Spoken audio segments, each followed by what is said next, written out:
তুমি কোথায় যাও? ওমরে ফারুক বলেন, মুহাম্মাদের কল্লা কাটার জন্য যাচ্ছি। পড়েন নাউজুবিল্লাহ।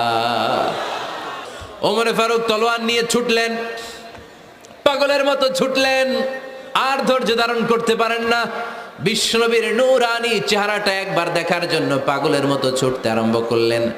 ওমরে ফারুককে দারুল আরকামের কাছে আসতে দেখে বিশ্বনবীর চাচা হামজা ইবনে আব্দুল মুত্তালিব এসে বলেন, নবী তাড়াতাড়ি দারুল আরকামের ঘর থেকে আপনি পালিয়ে অন্য কোথাও চলে যান। ওই যে ওমর ইবনে খাত্তাব নাঙ্গা তলোয়ার নিয়ে আপনার উপর আক্রমণ করার জন্য ছুটে আসছে গো নবী।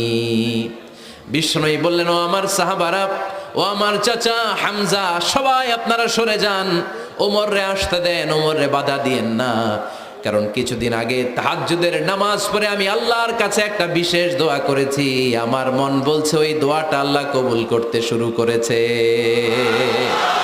ওমরে ফারুক চলে আসলেন।